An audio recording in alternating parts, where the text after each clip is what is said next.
Well, good evening and welcome to Rangers Radio. Join myself, Fox, here on the panel is the one and only Bridgeman and the legend that is the Fox. Evening, gentlemen. Evening, guys. Can I say a big good evening to you guys in the panel? Huge good evening to the guys in the lobby, to all the Rangers fans listening in all over the world. Good evening and welcome to Rangers Radio. Did I hear you buttering your pancakes there, Bridge? No. Oh, or was it just a bit of crumpet on the side? A bit of crumpet, aye. What would you have on top of your pancakes, Bridge? What you? Pancakes, I quite like a bit of margarine or butter. All right, whichever okay, the case may be. What about yourself? Wee bit of lemon, bit of sugar, maybe. You know what I mean? Just lightly, nice one. Fox? I usually have more pancakes on top of my pancakes, mate. And you put it on your pancakes? A wee bit of veggie, mate. Veggie, mate? I'm on a health kick, you know. All right, Bridge. What do you think, Bridge? Oh, I can't believe he says a health kick. I can't believe he said that. I can't believe he knows what Vegemite is. Did your boy bring you something back from Australia at all, Oxdear? No, I just brought my bills back, Bridge. Well, just the bills, yeah. Well, that's to be expected for them, isn't it? To be expected. Just bills. Anyway,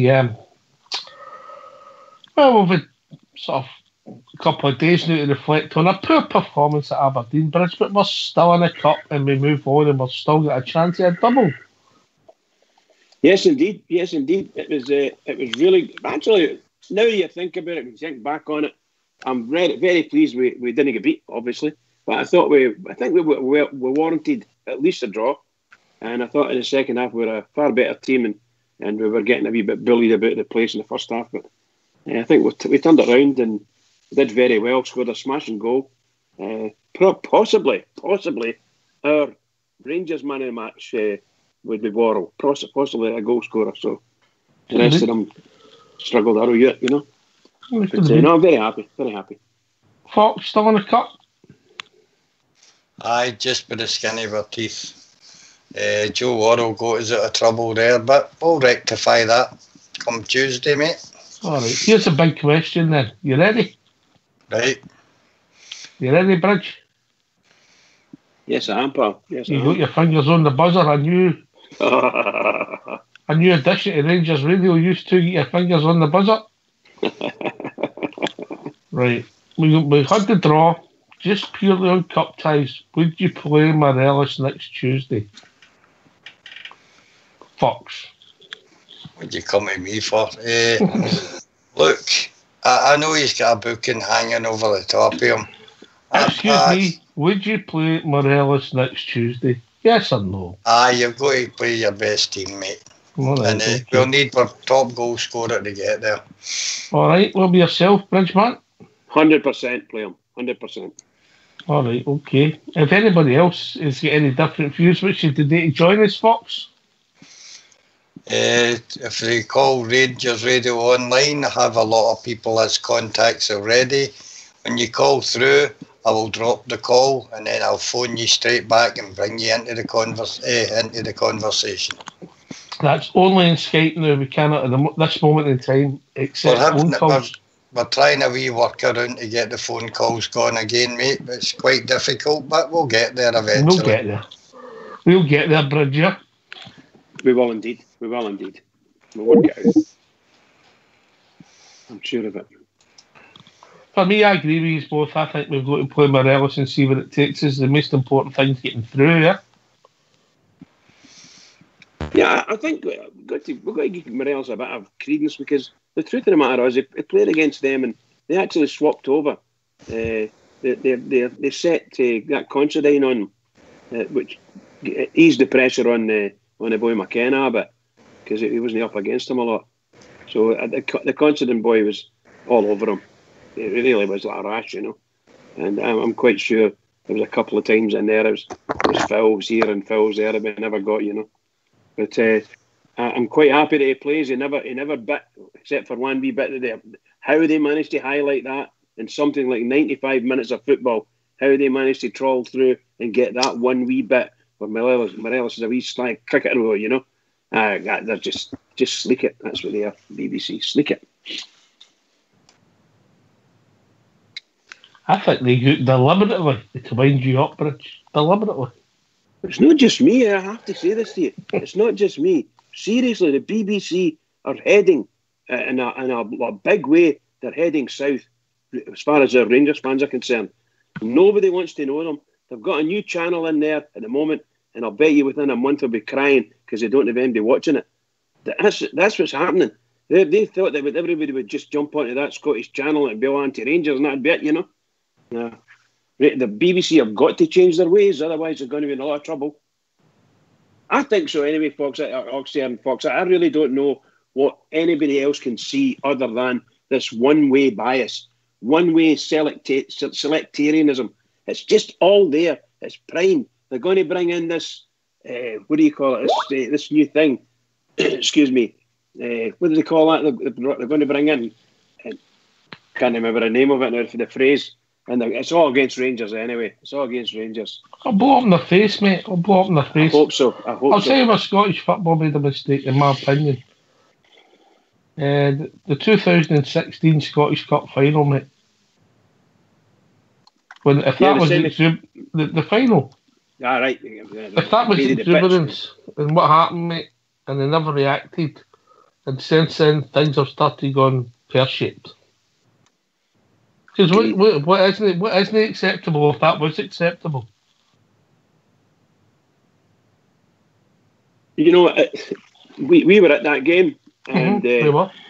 I spoke to the police before it, as you know, up in Kirkcart Road.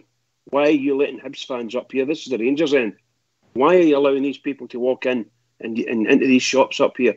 Because it's supposed to be segregation, and it's supposed to start before the game. Nah, never bothered. It's as if I was talking a different language. And then, so as I was just going into the game, and when we came out of the game, it was just, the police were just marching down that road, remember? And that was them just getting in, and the trouble was all done. The Hibs fans were on the pitch, and they couldn't get them off. So, and all the time, the poor old Rangers fans are getting baited and baited and baited. Aye, we witnessed it ourselves. But if that was acceptable, I don't know what isn't it? Fox. Don't know really what you can say about that. It was never handled right for the start. I don't think the club pushed it hard enough to sort it out either. Mm-hmm. But that's a long time in the past, mate. We've got to move on, you know. Aye, I don't disagree with that sentiment, but that's the problem, and that's been the catalyst for a lot of the events that have sprung from it. Anyway, we move on. We like to talk about the football. So if people think Morelos shouldn't be playing, you keep him out the game on Tuesday night and maybe play Lafferty or Defoe in his place. Come and join us here at Skype at rangersradio.online. I mean, it's not a bad question, Ox, about whether we risk Morelos and keep him for the semi. But it's a big gamble, and if you don't get there, the manager would take pelters. Oh. I wouldn't do it. I honestly wouldn't do it. Would you? You said you wouldn't. I wouldn't do it, mate. No, but I mean, the thing is, Alfred's participation in the semi-final could be down to the referee, and that's a horrible choice, mate. I mean, any contact with any player at any time during the game, if he reckons it's a yellow, he's straight out against the Tims, mate, and it's a bad position we're in, and he's brought some of it on himself, although I think he's been badly treated for most of the season. I don't know if it's a gamble Rangers supporters would take in leaving him out and bringing in either Defoe or Lafferty. You know? Anybody who would take a gamble would be great to hear from him, Bridge. Absolutely, pal. Absolutely. They can just get onto Skype and call in on rangersradio.online, and you'll get cut off, and then Foxy or / Old School Blue will bring you in immediately. You'll be well looked after. I just feel I wouldn't be too averse because people will have different opinions to us, and they would possibly prefer him to be available for the the first Rangers game, which is in the end of the month. So they would Celtic game now. So they would like Alfredo to be available. Personally, even for the semi-final, of course, it's a cup game. I forgot about that. But I would just love Alfredo to get in and play all the games, and similar to what he did in Sunday there, no bookings. No bookings. Sorry, booked for diving only, and no contentious stuff. Really, no real contentious stuff. No cheap. What do you call it? Chucking the toys out the pram. No petulance. No petulance, pal. Yeah, no petulance. Anyway, we've been joined by our first call of the evening. It's the one and only JFK. Evening, JFK. Evening, Oxford. Evening, Bridge. Evening, Fox. How you doing, Jimmy? I'm okay, pal. How are you all keeping tonight? Vegemite on his pancakes, JFK. What'd you make of that? Well, I don't like pancakes, mate. But you like Vegemite? You like Vegemite? Nah, I don't like that either. Pancakes are gooey, crappy food. Nah, so pass. You being an athlete, mate, I mean, I thought you would have bothered with anything like that, mate. Well, you know what happens after Pancake Tuesday? It's dirty forehead day, innit? Ah, well, don't worry about that, mate. Don't worry. Alfredo Morelos, no-brainer, play him. Yeah, I think we're all agreeing, but it'd be great to hear if somebody's got a different view, Jimmy, just to see what their rationale is, Well, to me, that'd be silly rationale because, you've got to play your strongest team 100% all the time, Part of the problem's been Fred's doing, and part of the problem's obviously been some of the bookings have been silly regarding the decisions by the referee, but the dive he did the last game there could come back and bite us, so, but he's got to go and play, and we've got to make sure that he plays his potential. We need to make sure he stays on the park for 90 minutes. What I would say is, if he did get booked earlier on in the game, I would take him off right away. Because see, after he get booked there at the weekend, it was no use to us. So if it happens again on Tuesday night, then within 5 minutes, he must take him off and substitute him. Plain as simple as that. So he's got to keep his head. We know what he's up against, the McKennas and the so-called future Rangers signing, Shinnie. And they're going to be up again. No, thankfully, there's going to be 50,000 of us because they've only got 850 tickets as far as I hear. So he's got. I seen a wee snippet today on Facebook. He gave a wee 3-minute interview and that, and how he loves to play for the Rangers fans and that. So show us that you love to play for us and stay in a blooming park. But he's got to play 100% Oxford. Right. Why would you take him off, Jimmy, if he gets booked? Because he's already out the semi-final, so it wouldn't matter if he gets sent off or no. Well, it wouldn't matter, Fox. My rationale would be is, what if he gets sent off in the game? Then we're doing to 10 men. That's what I'm saying. Would you take everybody after you get booked, Jimmy, or just Morelos? Oh, come on. That's been silly. We're talking about Morelos here. Look, all right. I'm just asking. No, we sat here digesting the game, right? And Fred get booked, and he wasn't in the game after that. I know none of the rest of them are in the game, but he didn't operate the way he usually does. So, will he try harder? Will it be beneficial for us? Will it make him roaring mad? He'll go and score a hat trick, or will he get worse? Or will they see an opportunity to get him sent off? So, for me, he's got to keep the heat. We're talking hypotheticals here, obviously. But if it was me and he get booked for something that was his fault, or even something that wasn't his fault, then I think the eventuality is, if he get booked in the first 15 minutes, he's got an hour and 15 minutes to stay on the park. And I wouldn't like to see him get sent off. No, it's no whether to save him for anything else other than himself and save the team. That's just the way I'm thinking. I don't want to see him get booked. But if he if he get booked after 10 minutes, you'd substitute him right away. I wouldn't substitute him right away. I'd give him 5-10 minutes, see how the game's going, and if I could, and then I would have him off. So you would substitute him on performance. So if he was playing well, you wouldn't substitute him. Of course.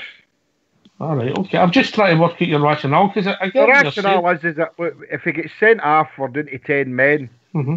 So let's be honest here, but we seem to be. I mean, I'm reading a lot of rubbish today. You know, nobody's bigger than Rangers. No one man's bigger than Rangers, right? No, so if he doesn't behave himself, or if he gets a silly booking that the referee shouldn't have booked him, then it just opens the floodgates for the referee to book him again and send him off. His wee flick-outs. You better believe that wee flick-out's still getting talked about. People are still saying he should have got a second yellow for that. He should have been off the park. What if he does that again on Tuesday night? He's off the park. Will we all be sitting here on the Tuesday night after the game and saying, you know, oh, poor Fred. He's got to learn to daze his tilt with the manager and shut his mouth and play the football that we all know he can play. Because he could turn out to be a world-class player if he just keeps his mouth shut. That's my rationale on it, mate. It's no a rant, right? I just think that if he gets booked, then he's no doing his sailor the team any favours. Bridgman. I don't find too much wrong with what Jimmy's saying. I don't know whether he's kind of when he was discussing it to himself, basically, and trying to justify what he was saying, but I don't disagree. Are you saying that JFK's talking to himself? No. The way he was trying to justify it, if he tried to justify it to himself, he probably succeeded. But I don't think it was a.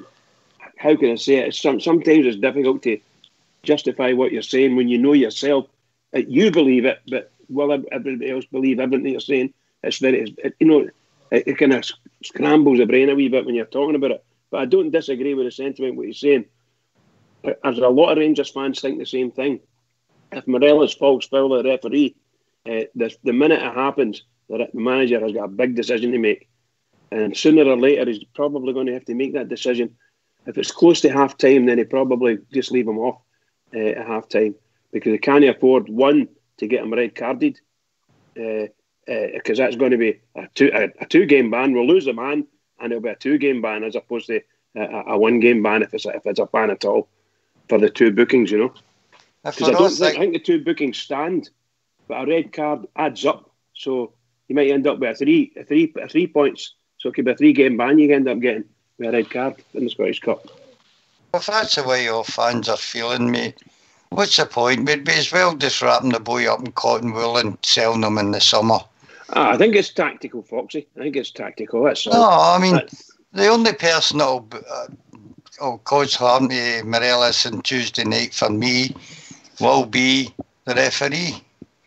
And if it's an innocuous challenge and he just books him for the sake of it, mate, you'll know there's cheating in Scotland. I mean, it's actually mere protection Alfredo Morelos should be getting instead of everybody constantly having a go. We can't play him this game, we can't play him that game because he might get booked, he might get sent off. He's the best player we've got and he should be on the park at all times for me. No, I'm not saying we should be blaming him, mate. On you go, Bridge. No, just to say, Fox, he's the best. He's 22-year-old Colombian guy. He's over here, playing his trade here, and he's probably the best player in Scotland and most exciting talent in Scotland. And some folk in Scotland can't stand that. They can't stand it. They're doing everything to sort of get him off the park. And the truth is, the referee. That's why I said if he falls foul of the referee, he might cause a foul and get booked for it. That's okay because you're going for the ball as long as it's fair. But if it's something that the referee does, Rangers really do need to stand up and get counted in this because we can't afford to lose that boy. In reality, it's no fair for the club. Lose money, blah blah blah blah blah. We've got to watch that. We're not discounting the other 10 players on the team. But I mean, he is our best player. No, but I was meaning the treatment he gets from referees. He's an easy target. Rangers as a club are an easy target. Young Mount Vernon used to say that all the time. It's easier to give the foul against Rangers than it is to give the foul for them. Simple as that. And a 50-50 thing. Give it against Rangers. Nobody's going to say anything. Sorry, Rangers might say something about it, but nobody else going to say anything, you know. Anyway, we'll be joined by Big Stevie for the drum. Evening, big man. I think he's on mute, JFK. I was talking to him today. I think Fox was fixing him out, but is he better not be on mute? What is he doing? It was a bit of trial and tribulation trying to sort him out, mate. Come on, Big Stevie for the drum. Take yourself off mute, Stevie. Touch that button. Is it that one? That one will do. That one. Is that my happy days? Happy days. How we doing, big man? All right. Aye, brand new, lads. Aye. I don't know what happened there. I really don't. Do you not think he sounds a lot posher on Skype, JFK, than he does on the phone? Well, he was in Peterson Parkway the day. You know what happens? These type of things rub off on you, you know. He definitely sounds a lot posher on Skype. How you doing, big man? What's your thinking? What's on your mind? Just listen to some of the stuff you were talking about there, lads. I would definitely start him. I've got to start him and see how he goes for there. I'm a wee bit worried. I was watching Sky today and I see a few reports at Dortmund and teams like that, Leicester and stuff. You know, it's getting to the stage where it's just a case of who's going to get him, you know, who's going to pay the most money in the summer. It's looking that way, guys. I don't want to lose him. I think he's my best player by far. He's come on leaps and bounds since he first came to the club. He's getting stronger every year. Just his temperament on it, South American temperament, and he's got a Colombian, hasn't he? Well, he's got to keep the heat a wee bit. Maybe that will come as time goes on, you know, but it's looking as if he's going to go in the summer, guys, and that's the bottom line. Well, look, if that's the plan and that's the deal at the club, the recruitment side of things have got a job to do, haven't they? They've got to get a replacement. 110%. And by the way, we shouldn't have done belly dollars. I mean, they should be gone for. If all these clubs are coming in for him, a couple of German teams that be saying, plus Dortmund and Leicester City, yeah. Honest to God, I wouldn't let him go for any less than 20 million if we could hold out and get it. Aye. Is he worth that? No, you could argue the point. You have mind potential, aren't you? You have mind potential. That's the bottom line, Ox, and the present day market. You know, if Andy Carroll can go for 35 million, you know what I mean? It's just this present day market and all, you know. But me personally, if he does go, I think some of that money could get back into getting guys like Kent and getting a decent centre forward again. You know, so.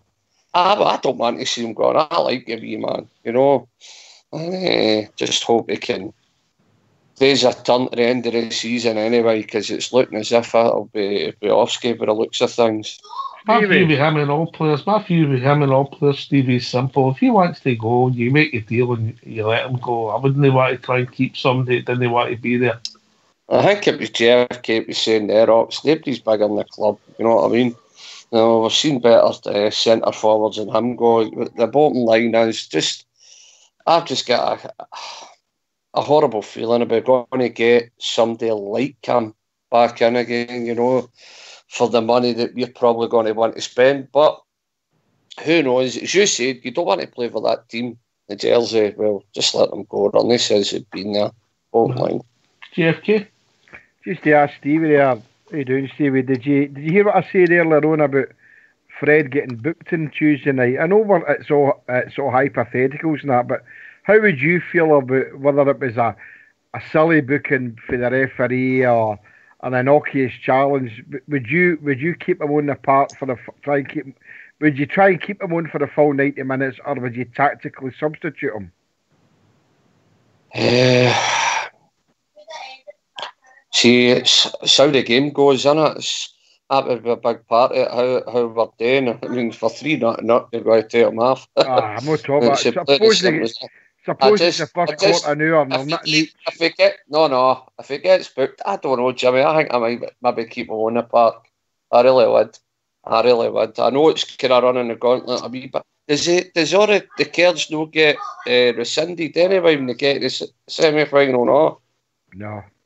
Does it not get quashed for the final? If all your yellow cards get wiped out, You know, when you get into the final, providing you haven't exceeded your limit.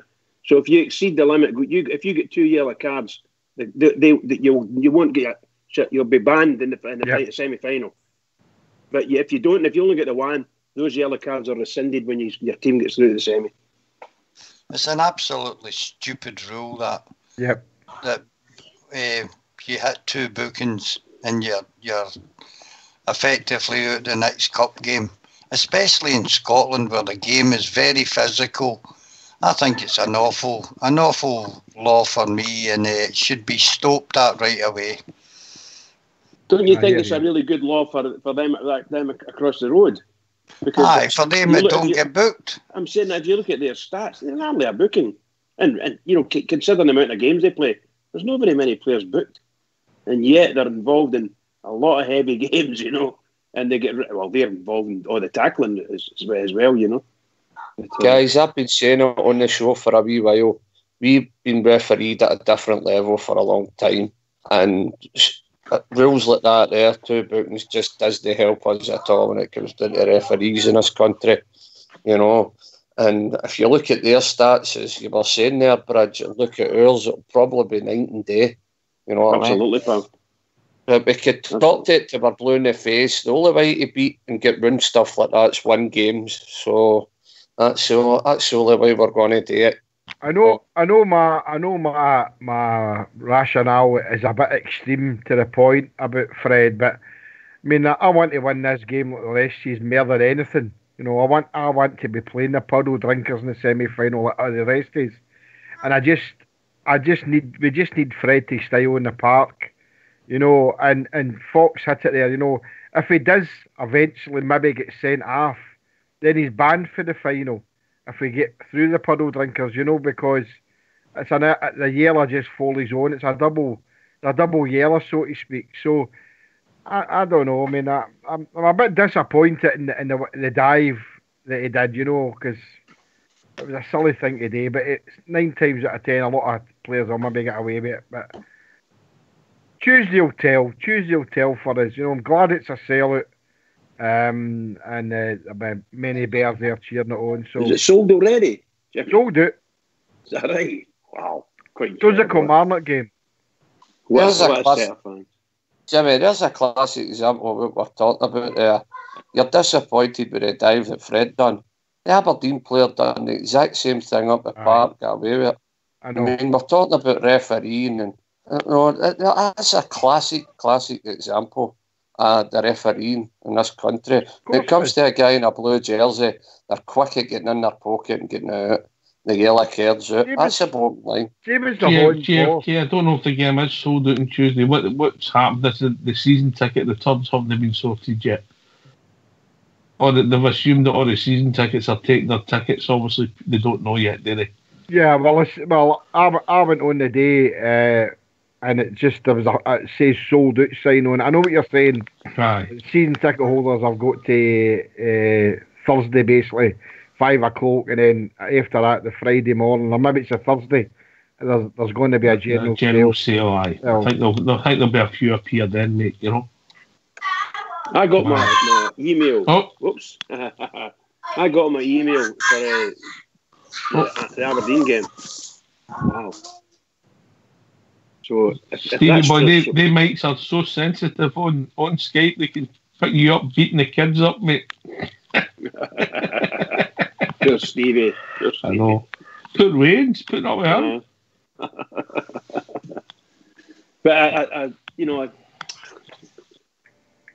I can't. I just think that the Rangers fans, probably the finest set of fans in the world in reality, and you know, we're in my house, they're right. In my house, they're right. No, but I'm saying they're treated abysmally by the authorities. It's just shocking, just absolutely shocking. Can't believe it. I think maybe the more we'll look back, I think we're getting stronger as a club. I know that our influence is lower than it once was in Scottish football, but I think every 6 months it goes by, we're becoming a force. I've just been sent a tweet that's been said that just under 1.2 million people have visited Ibrox so far this season, Bridge. 1.2 million. It's just unbelievable, isn't it? And yet you're only, what, 2/3 of the season? No. A whole load of that was the European games, which are fantastic, yeah. But there's only been the one game where there was I was going to say a lower crowd, and that was still just under 40,000 for the Kilmarnock Cup replay, and that's tremendous for a midweek game. But when do we play Kilmarnock again, Jimmy? Week and Saturday. A week and Saturday. The 7th. Sold it already. No, the 6th time of the season. Yeah. Did you see that Rangers have heard this anyway, whether it's true or no? Rangers have told Aberdeen they're only getting 850 tickets or something. No, it's done, mate. It's done. That's all they asked for. Uh-huh. Oh, that's all they asked for. Okay, that's fine. That means they can give everybody that turned up on Sunday a ticket, mate. They're old. They'll not be. Bring their own seats with them. Aye, they can. Portable seats they've got. Aye. But, wow, just incredible. Another thing, I think Bridges raised a valid point there, GFT. I don't think your support have had anywhere near the credit in Scotland they get for anywhere else. That they've stuck by the club, they've filled all these stadiums, and they're still doing it week in, week out, putting money into these clubs. There's Hibs on Friday night. They want to use the full stand again. Surprise. Yeah. Well, when they threw us down as they thought down to the dog shit, when they didn't want us to play in the big league anymore, they wanted it all to themselves, Mr. Lywell and Mr. Thompson. You know, they wanted to. But is he now? Remind me where he is.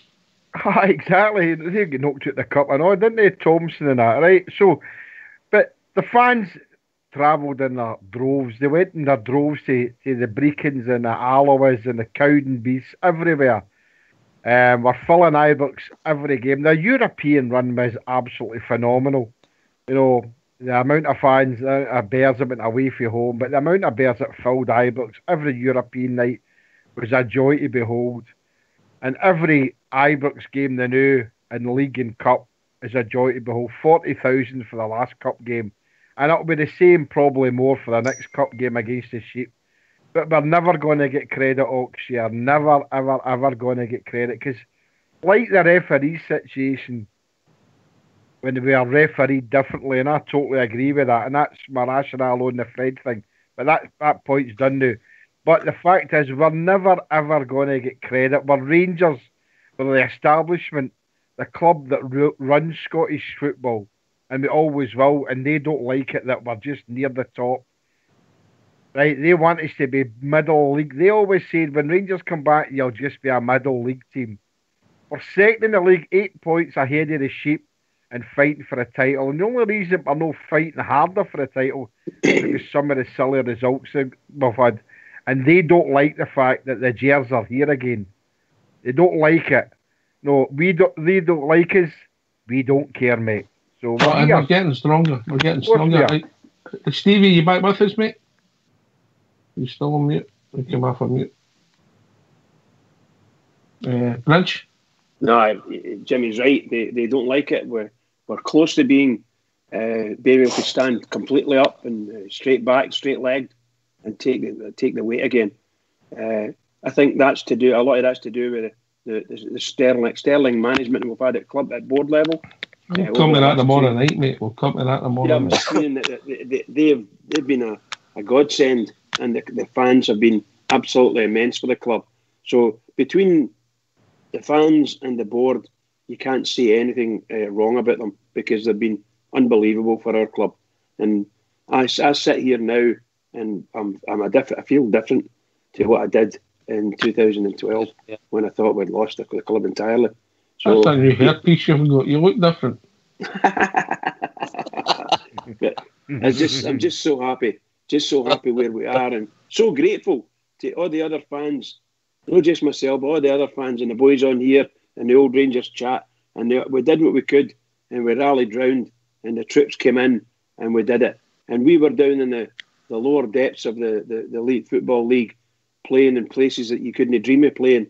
A club the size of Rangers, putting players into our team that should never ever get into a Rangers team. Never mind. Not even near the reserves, not even for training.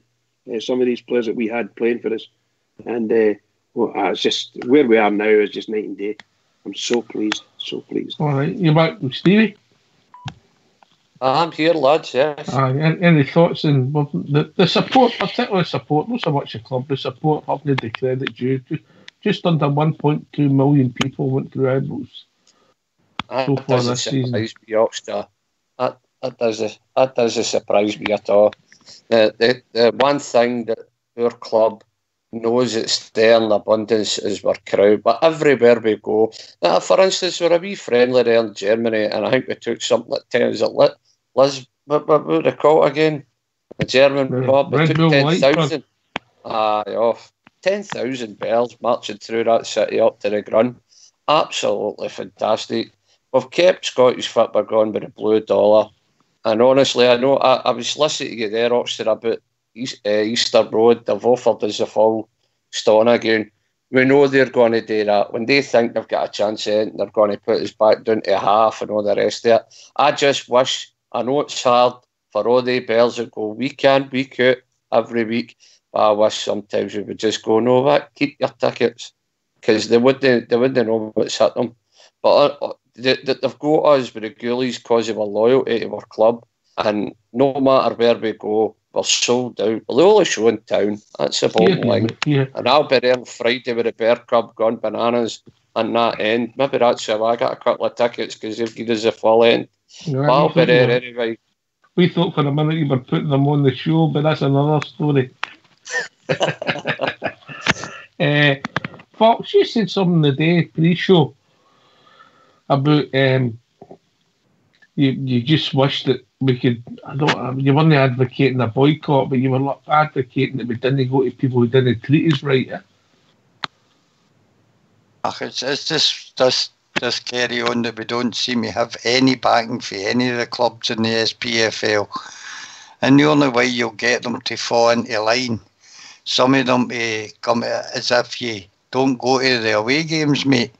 I know it's an impossible thing, there's too many fans, and I wouldn't have had somebody tell me not to go to away games when I was younger, but sometimes we need to have a wee rethink amongst the support, mate. These clubs that are doing us harm are only in that league because we subsidise them. And the best way to get our own back is not to go to the Gruns. You know, I know, as I say, I know it's never going to happen, but it's the only way you'll get them back into any sort of line whatsoever. Because whether they like to admit it or no, and I'm going to so-called big clubs like Aberdeen and Hibs, they depend on the Blue Pound for any player sales, anything they've got to do with their grounds, because it's their travelling support that keep them alive. Well said, mate. Well said. Well, if people want to join us, we're building slowly, starting to build up to a big game at Easter Road on Friday night. How do people join us, Fox? You can join us at rangersradio.online on Skype, and we'll manage to get you into the call. And can you explain to the listeners, Stevie, for Drumchapel, how they get involved in Skype?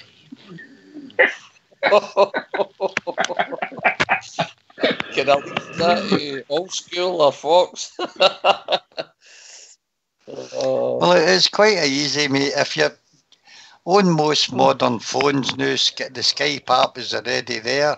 If no, you can get it for free in maybe the Google Store or whatever app provider that you get it. You just fill it in like anything else. Call yourself whatever you like, and join Skype. Phone up Rangers Radio. I'll add you to the contact list, and then we'll be able to bring you in any time you like. Simple as that, Stevie. Simple as that. And you done it, mate. No problem. Yes, it took me a wee while, but I'm getting used to it, yes. Yes. We're proud of him, JFK, aren't we? Of course we are. It's for the drum, man. All the guys for the drum. Proud of them all. Second biggest house in the state in Europe at one time. Yeah, that's right. Strathfield was the biggest in Northern Ireland. Second biggest, 40,000 people. It was the poshest at one time as well, Stephen. But you left, Jimmy, didn't you? And then Bridge moved in. Well, Hey, excuse me. Bridge moved in and we were only getting it built. That's what I mean. It was posh up to then. Empty fields. Empty fields. We've got Marine Mountain out here. Kill a man for a gyro. I love that one. That's good.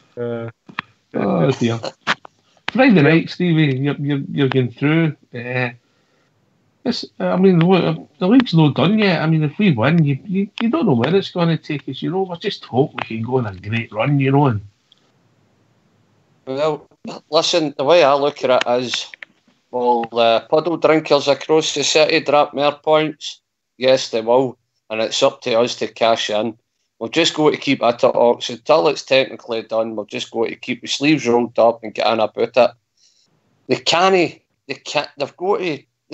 let the standards drop. See the last 3 games they were buying goals in, playing with a bit of swagger, and then you go up against Aberdeen, and it's as if they've never seen a ball. I mean, that first half for me, I don't want to go on about it because we've kind of covered it over the last few days. Yeah, but no, you've not said your piece. You carry on, mate. My God.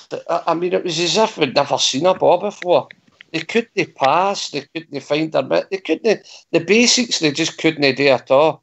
It was woeful. To a man, it was woeful. And I just thought, again, the boy Kamara, I thought he wasn't too bad. But likes of the guys that you were looking for, they pull you a whole Kents and guys like that, they were just non-existent, to be honest. But no, just is the league done? Definitely no for me, because they will drop points again. They've been lucky a couple of times scoring goals in last minutes and stuff. I know they say you grind results out, you win league championships. They're carrying a lot, man. They're just, look at the Irish, yeah. Big game, Bridge, and you're just hoping we have there's a story at the end of it for us. Once again, I can't say it enough. Every single game that Rangers have played this season has been the game of the season, the biggest game of the season. Here it comes. If we win in Friday night, we march on. We march on rejoicing. That's what happens. If we don't win, then our heads will be done for sure. But we need to go there. We need to get the points. We need to play well. We've got to get the points. We can play well afterwards if you get what I mean. But playing well isn't my first at this point in time. Getting the points is what I want. The wins, just win. Any way you want, win. I love to see them winning well, of course, playing well. To win, and it's you're going to Easter Road. They're not going to lie down or sit down and let you pass the ball about them. They're going to get right into you, and that's the way it should be for any game of football. So let's see how we go on. But I think we'll get enough, shall we say, enough coal in our fire to beat them for sure. Yeah. If we play, we win, mate. But as Stevie rightfully said, we can't have a performance like we did on Sunday.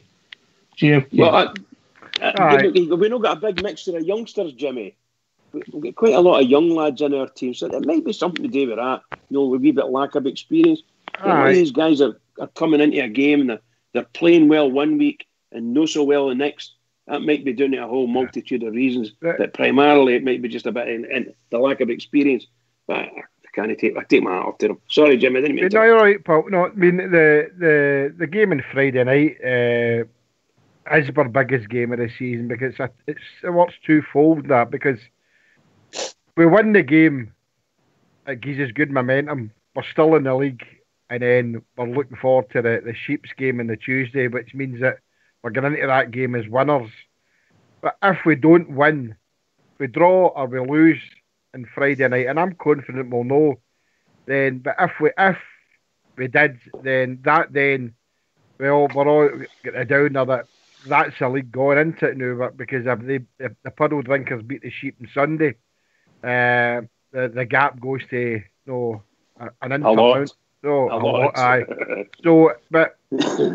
So the cup becomes then our only prize, but we can't think like that. So the team's got to go here on Friday night and win, and I'm just going to have to fall into the same trap is, if it's not a trap, Bridge, but one nothing all day, me now. I mean, it's not about winning well now. It's just about winning and keep on their coattails come March the 31st. And it's a must win against them. And then we'll see what the split brings us after that. But we've got Hearts and Kilmarnock to play before the split as well. So they've got a reasonably better run in, the Puddle Drinkers. They've got Dundee, St Mirren, and Hamilton. I think it is, or it might be Livingston. I can't remember. But I know they've got Dundee and St Mirren along with us, and the Sheep obviously on Sunday. So it's a must win. It is the biggest game of the season. It is the biggest game for two reasons. Keep the momentum going to try and win the championship, and get the heads up, kept up for the game against the Sheep on Tuesday night. We want to go in there as winners on Tuesday. We don't want to be going there with a loss of points, any amount of points. All right, Fox, if people want to join us, what's the number? How can they join us?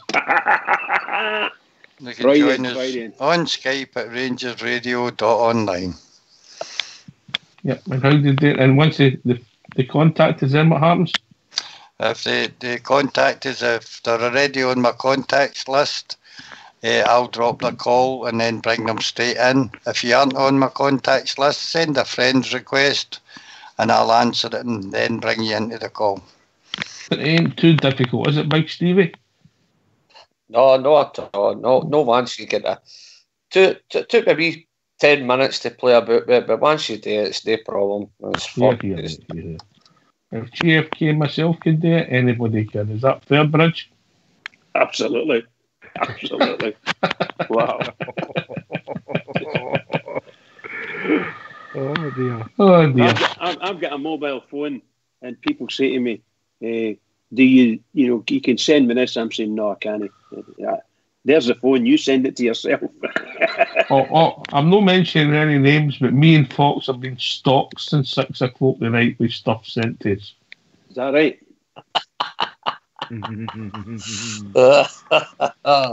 Is that fair, Fox? Is that fair, Fox? Aye, I think we'll need to get him on the block list. I would just make sure it was working, lads. Come on now. Couple of wee videos and stuff, brand new. Aye, very good, mate. Very enjoyable. I like the gin. KB, you can't whack it, huh? I like the gin. Friday. So, what's your rationale? I know that it's only Tuesday, we're building up to it. They didn't play well. Did you give him another go? Did you change it? Obviously, it looks as if Ryan Jack might be who's the replacement. Do you bring McCrory back in, or is Stephen Davis going to appear again? GFK. Two changes for me. Bring McCrory and Andy Halliday in. That'd be the only two changes I'd make. If Ryan Jack's no fit, I'd keep him there. But I would replace Barisic with Andy Halliday. So I wouldn't change really much yet. I think we go with the same team. All right, we'll be joined by another technical wizard. How are we doing, Blue Star? Hi, Oxchair. No, very good. Oh dear. What's up? You get the cold, son? No, I'm trying to get out of this lobby to get rid of the feedback. The sound. Yeah, echo. Are you still getting the echo? I'm still getting the echo, yes. I've got your name. Turn the lobby off. I know. How do I do that? Just click close. Ask GFK. Have you got the wee screen down at the bottom left on the lobby? And you should see Fox and Bridgeman, the wee screen, see it? And there's a wee play button there. No, I've got a list of names up on the left-hand side. Right, we'll just click after that page, mate. Just go after the page. Just shut the page, mate. And that should stop it playing. Just exit. All right, put your moose on. He's dropped his cell at the corner. He's taking his cell out altogether. Oh dear, Stevie, you need to take him under your wing, mate. Stevie, if your drum chap was a technical whistle and all, you should have stepped in there, Stephen. Aye. Green to green, red to red, blue to...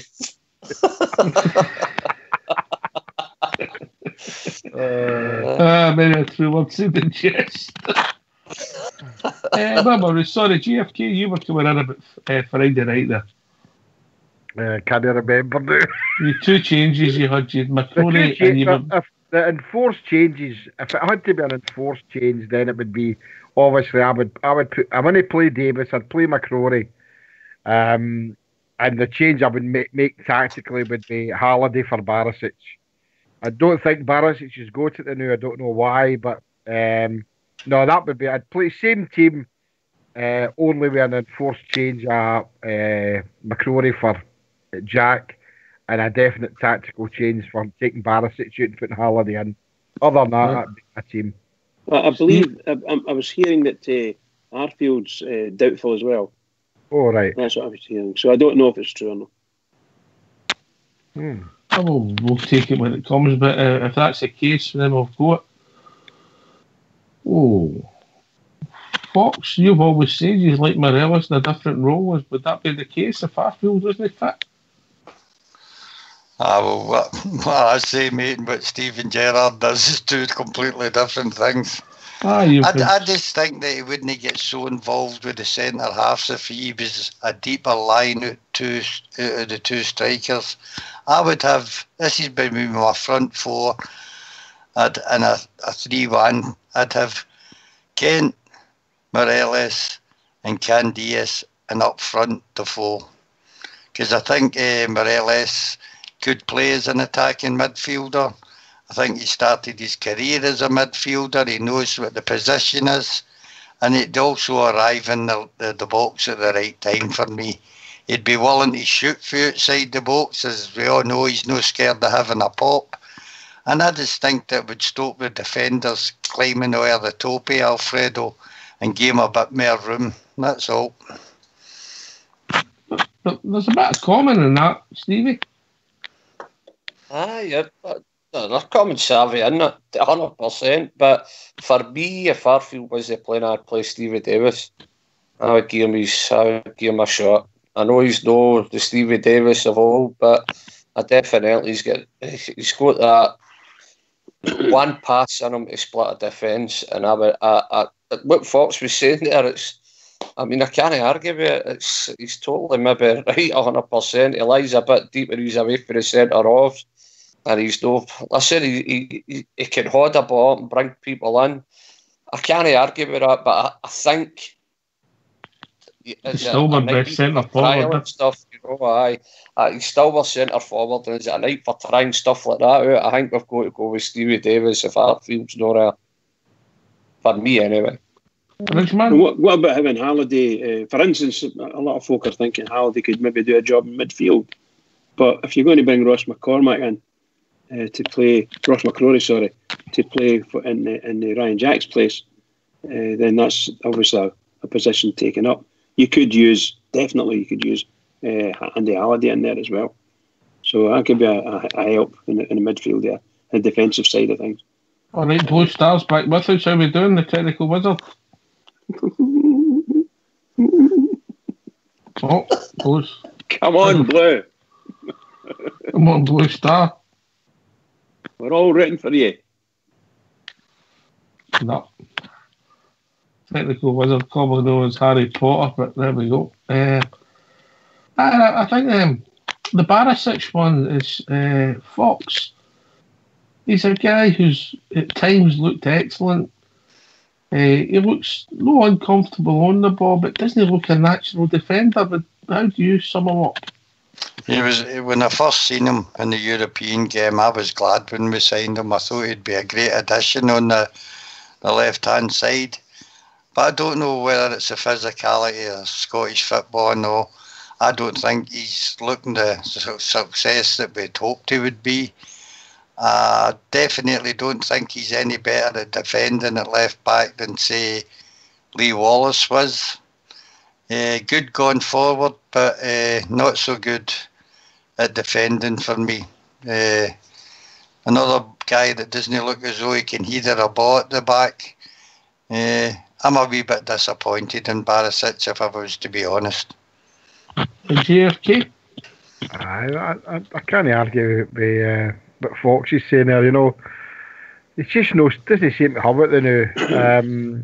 So we need to keep that side of the park tight, and we had big hopes for Barisic when he first came, you know, and he had a couple of cracking games, you know, and I know the other night there he hit the bar with a free kick and things like that, but really that's all he's really done. For me, he just fell away from it. And I'd rather somebody steady and who I know is going to give me 90 minutes, and I think that's the type of 90 minutes we need against the Sheep on Tuesday, and probably against the Spoonburners on Friday night.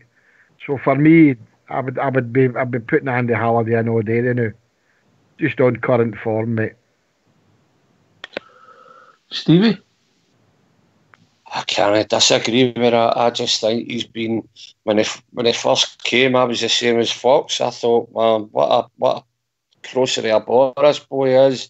Great at getting up there and attacking, whatever. But it just, I know you said there, Ox, he does look uncomfy. To me, he does look uncomfy. I don't know what's happening now. He's just no comfortable at all in my eyes. He's just no comfy at all. So for me, I agree with the troops. I would have Andy Halliday in there. You know, I just can't get my head around where it is. He's a big physical presence, and you think he'd be on about it, tackling and getting up for the ball, headers and stuff. I don't know. He just doesn't look comfortable for some reason. I can't put my finger on it. Is the jersey too big, or the intensity of Scottish football too much for him? Maybe that's what it is. Maybe the jersey is too big. It's too big for most guys that come, I would say. They just don't realise what the size and the demands for the crowd. I mean, I've said this before. The Bears aren't easy to please. We want to win constantly all the time, and not just win. We want to, you know what I mean? We could be a wee bit demanding at times, and I just don't know what's wrong with him. I just think he looks very uncomfortable and very unsure. There's no swagger with him. No swagger getting up the line, beating a man, getting the ball, or the way it kind of was at first, if you know what I mean. I just think he's changed a wee bit, and I can't put my finger on why. Good. Barisic, I would play every day of the week. For me, he is a quality player. I'm trying to defend him here when I say I don't think he's actually match fit. I think there's a couple of wee things that's been wrong with him, and I don't think he's managed to get himself back into real fitness. I'm talking about match fitness now, as opposed to the actual physical. So whether the guys are right to a certain extent, maybe we're getting to the nitty gritty of the season now. Maybe we shouldn't be carrying anyone. Maybe we can't afford to carry anyone. Maybe we should look at tried and trusted and somebody that knows how to get through a game without worrying about whether he can reach a ball. Because you can see sometimes he was stretching for the ball and it wasn't there. It was gone, you know. So I think there's a bit of match fitness there for that guy. Whether Gerrard sees different and sees him in training better than I do. But there is a wee bit of mystery about his performances when he's been such a good player for us in the sense of we could see he's got different qualities. Great crossing the ball, great runner. Anyway, get yourself in mute and we'll have a tune for Fox.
Thanks for that. Fox All School. We're well back. We're all back. Yep. Apart from Blue Star, who's went missing again. We're going to have to get him on the Bridgeman course, aren't we? Well, if he wants to phone in after the show finishes, I'll give him a wee run through with what's happening to him. I think Stevie was going to do that and give him some tips. PG tips. I'm a wheel at a 2-year-old here. I know I'm dead now, boy. I mean, they sort of him and skate. Watch yourself. Barisic is a bit of a mystery, really. You know, he's got quality. Could it just be he's a slow burner? We've had it in the past. If you think back, Big Stevie, I mean, I know you're a bit older than me and JFK, but if you think back, Hateley was a slow starter. So was Gorham. Aye, Gorham at Tynecastle throwing that one in, and everybody said, what have we done? Get rid of Woods, you know? Correct. You know, it's happened before. There's been loads of times when people maybe, you know, took time to settle. It's obvious it's a different country for the boy as well. We'll put him in Gressler and Katich in the same bag. Gressler's has a wee bit more injuries, but even Katich isn't settled. So could it be down to the settling? Any thoughts, Stevie? You could be right. Could just be a different country where you live and stuff like that, but no settling, right? And I don't know, just maybe a wee mixture of everything. No, you could be right there, touching on it when you look at the three that were signed. Neither of them have really hit the heights that we thought they were going to hit. Maybe that's what it is, just getting used to it, but you've got to hit the ground running, haven't you, when you play with the gels? No, you've got to come in and get the job done. Aye. Tough crowd, you know. Can you think back of somebody who you thought, don't fancy him, and lo and behold, they became a good one? Ally McCoist. You just took the words right out of my mouth. Ally McCoist, Stevie. Young, I was only young, very young, but even at that, Hateley, Mark Hateley was another one. It was a slow starter, and I thought, woof. And they came on to a game, but can't think anymore. Two good examples there, JFK. Sorry, mate. Two good examples there of people. Aye, well, when McCoist came to Rangers at his second call and that, because he knocked us back the first time, and that when he came, he was a do. I mean, it was absolute garbage. Let's be honest about it, but. He's been on to become the greatest ever Rangers goal scorer in all time. So, no, and I don't know saying Barisic is going to become one of the great Rangers and that, but is he no used to is he homesick, or is the fit bit too physical for him? But he's a big lumpy a boy, so no, there's a lot of expectations, you know, and we need trophies sooner rather than later, and. He'll soon learn that we don't suffer fools gladly. You know, we're supporting the team well the new, but I mean, I'm a great believer. If I'll never boo a Rangers team, but if you're not playing well, you get my wrath, and that should be the way it always will be. But I would drop him like a stone now, and that maybe I don't know if that would do his confidence any good or what. But I want to win the game on Friday, the same as everybody else, and more so against the Sheep on Tuesday, so bring Andy Halliday in. It's a no-brainer for me. Slow starter or no walks.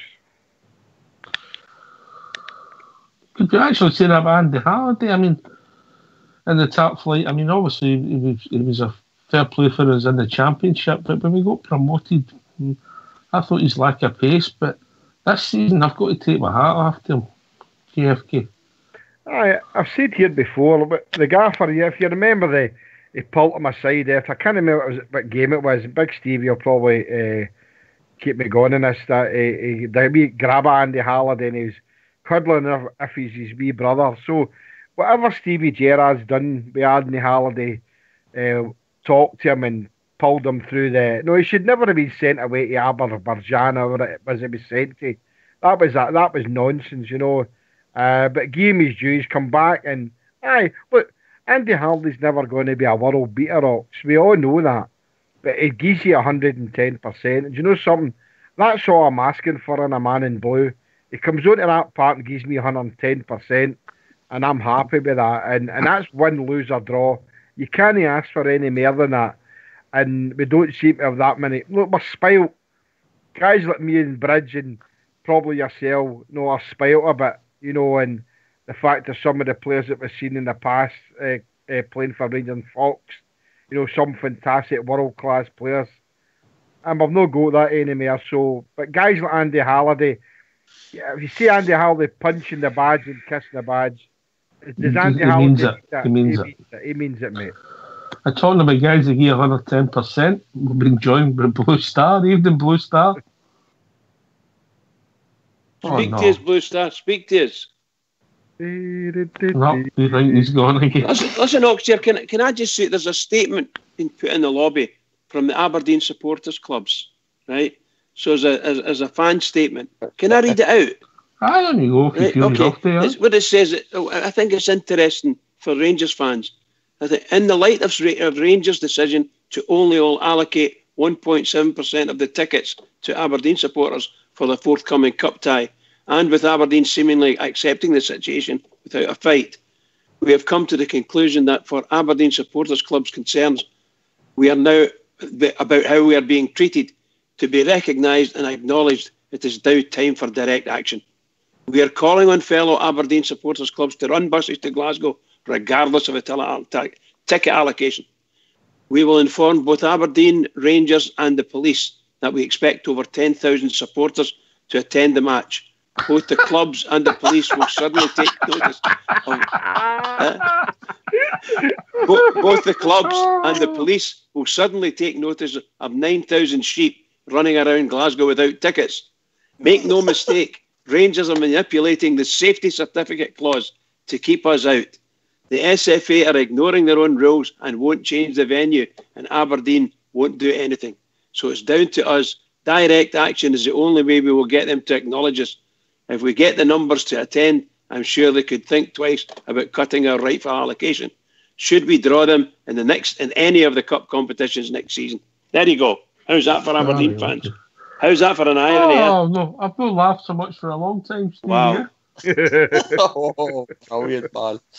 I'll tell you what, we'll get the 5 runs together, we'll wait their 10,000 coming in. I don't need chance, man. No chance. 10,000. My God.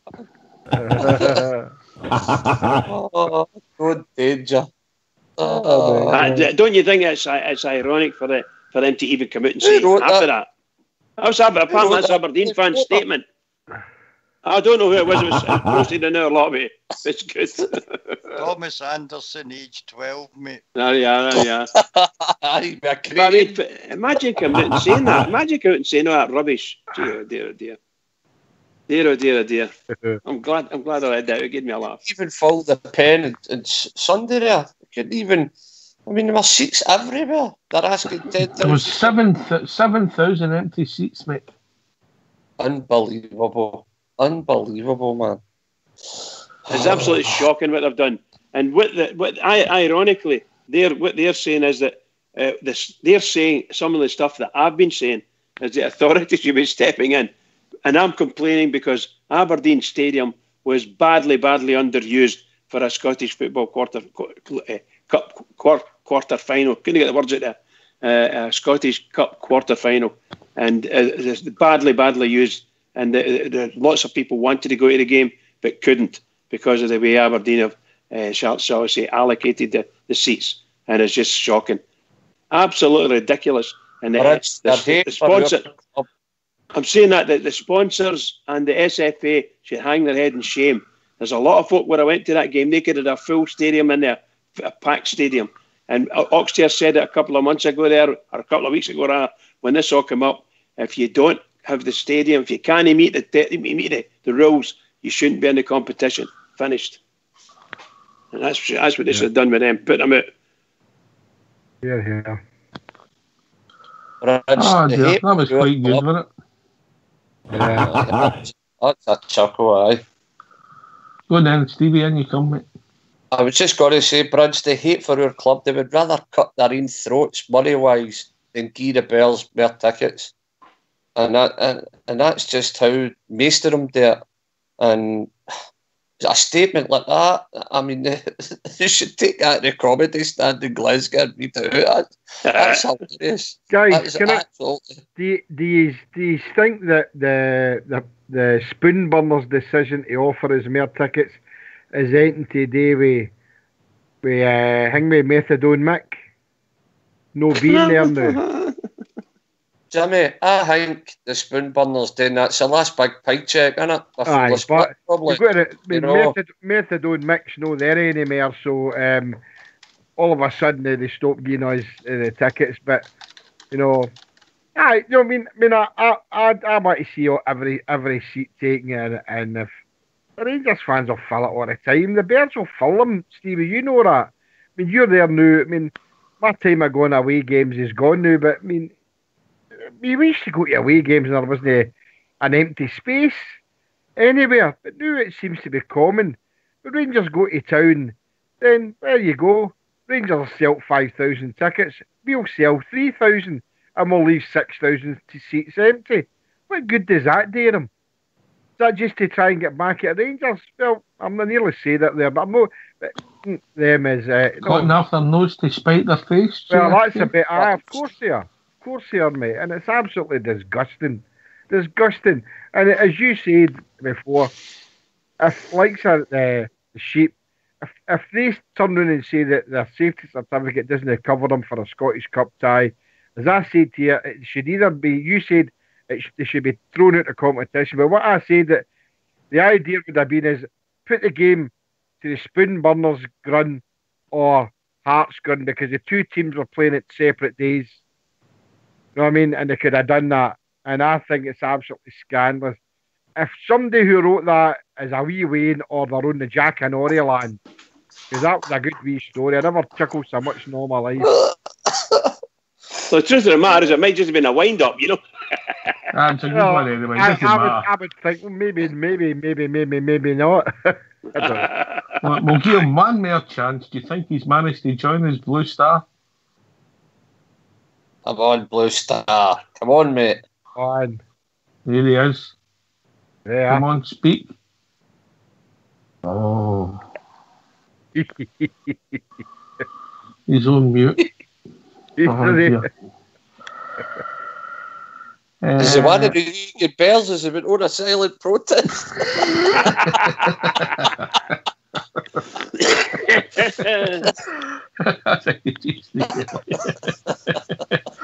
Right, Brad, you'll need to go on that tomorrow night.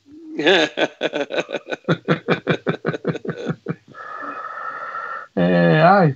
By the way, guys, that was some results a couple of results in the European area. Oh, some result for Ajax, eh? Ajax That was a tenner done that.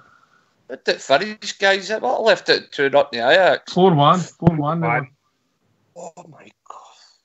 4-1 to Ajax and 1-0 for Spurs against Dortmund. Good. Aye. For Ajax. Brilliant. Well done. Very cleaned up Ajax. Boom, boom. All right. George Logan said, Blue Stars get more chance of joining this chat than the sheep are bringing down 10,000 in Tuesday. Well said, George. Aye, we know how much chance Blue Stars got to join in this chat. No, the whole lobby shouting for, they're not cheering for Blue Star. Come on, Blue Star, come in. Come in, Blue Star, your numbers up. We're not down to know what he wants to talk about. Probably wants to answer JFK's controversial statements tonight.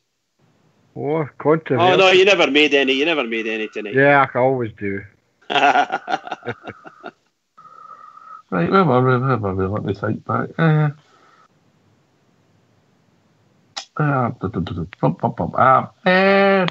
International football, I know people have got different views, but it's a pinnacle for anybody, any age group to get picked for an international team. And we were struggling. And now all of a sudden we seem to have young boys pushing at every age group. We've got the most in every squad. We're pushing. It's got to be great for the club going forward.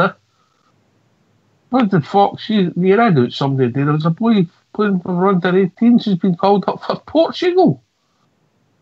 I can't remember. I've not got the thing up anymore, mate. But I think there's 22 players from our youth academy up at the Hummel, from all ages, from 21 down.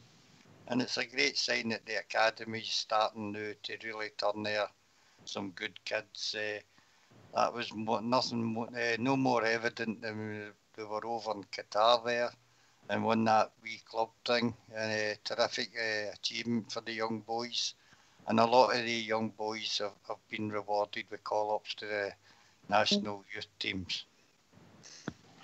John Baldy has been selected for Portugal, yeah? Or Baldy. Bobo. Aye, maybe. Bobo's boy. Aye.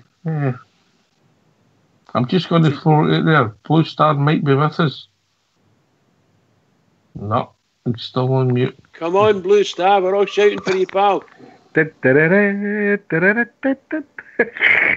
yourself, Jimmy. Where is he? International. I know you've got views on it, but it's got to be good for the youth space. It's got to be. Internationals, I'm pleased that we've got boys going to international and our first team players who go for internationals, as long as it's no Scotland. I've no time for Scotland. I hate Scotland, right? I don't wear the CU Jimmy hats. I only wear a kilt for weddings. I just don't see the point of Scotland at all. I've never been a Scotland fan. I've never been to a Scotland game. Yes, I've watched Scotland games in the past on the telly. But the catalyst for me was what they done to Willie Johnson. That was enough for me. And then 2016, when the Scottish Cup final, when the SFA done nothing at all to ban a team who allowed their fans come on and rioted and attacked our fans. So any Rangers player that wants to go and play for Scotland, I admire them if that's what they want to do. But for me, I would never have a Rangers player taking part in anything to do with Scotland or SFA. If boys want to go and play for Portugal, Croatia, you name it, Bali, Mali, I don't have a problem with that. But anybody but the SFA. End of. Next. Blue Star.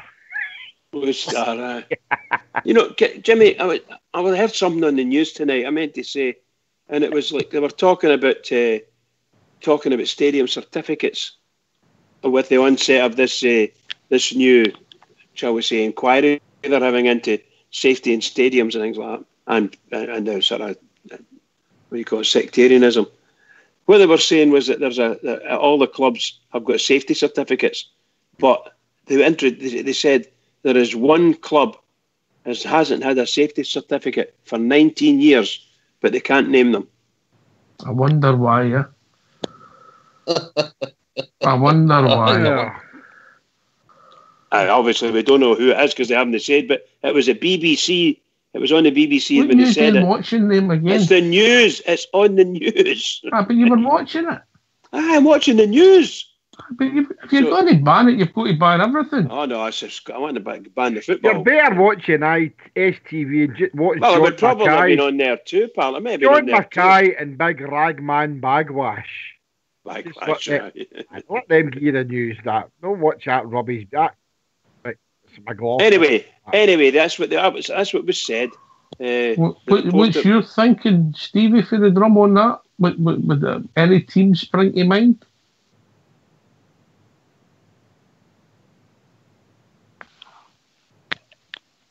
Oh, we've not lost him as well, have we? Oh, he's sitting with Blue Star.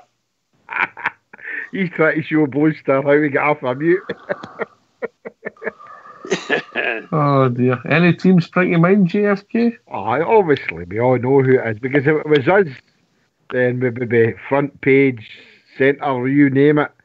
So we know who it is, and they're not going to down their jewel in the crown. That's no look. a lot of things happening in Glasgow, regarding. I've seen this before. One of the very first times I came on to Rangers Radio. No, going for a good source that a lot of the functions and seminars and conferences that are run in Glasgow, they're always run at the Puddle Drinkers Pedo Dome, and Rangers get the crap that's left, so they run everything there. And no, without getting too political, there's a big thing happening now with Glasgow City Council that they want to review the amount of parades and other demonstrations regarding Protestantism in Glasgow, and they want to cut them and curtail them and all that. So they're trying to down us at every tick and turn, and they want to make sure that the Pedo Dome gets everything. And it's a shithole. Let's not be on it. Kid was still on about it. It's Breeze Block Mansions. That's all it is. Breeze Block Mansions. Nice one, pal. Well, it is, isn't it? It's just a dump. Big green snotter and stuck in that. I don't want it to upset you, mate. But you're right. Stevie, you with us? Stevie's left. Oh, dear. He's probably been booted out. Blue Star's probably booted him out. They'll be having their own conversation, they too, won't they? But no, it is good for our players to be given international recognition. I totally agree with that. But yeah. But the point is that somebody must be doing something right in the recruitment, the training, and the organisation at Murray Park. Well, we saw the fruition of that with the Alcast Cup, didn't we?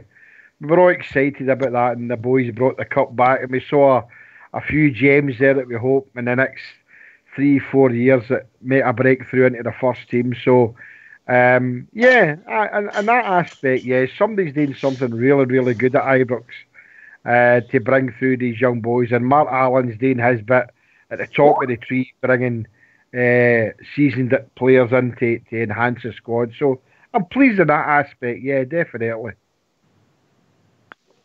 You follow the youth quite closely, Fox. You've been delighted with it, eh? Yeah, I'm having a wee couple of problems here. All right, mate. It's going to be a positive going forward, Bridgeman. Eh? Hopefully these boys will start pushing on, kicking on, and they'll be challenging for first team places. He's on mute as well. I may as well talk to myself in AGFK. Somebody must have put me on mute because I don't remember people going off mute. Anyway, yes, I'm delighted for him, and it's a great statement for the club as well. It shows how well our coaching and youth level teams are. It's tremendous. So anything up to under 18, under 19, you're looking for those boys with. I'm not saying every one of them, but one or two of them might manage to make the break right through into the first team, and that would be fabulous. It'd just be all round fabulous, to be truthfully honest with you. And it's great to the youngsters can get there. They can see a plan, they can see a path, and they themselves know as they go along whether they're going to be good enough to get there. So there's no bad feelings. You know what I mean? It's they know, they will know, and they'll be told and coached all the way through. Marvellous.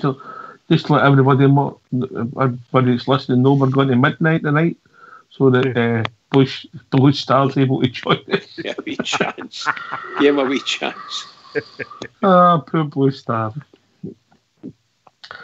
So it's all good stuff as far as the youth and the recruitment and the coaching. We'll say they put it into some of the coaching as well, Bridger, at Murray Park. Something I thought had turned into a white elephant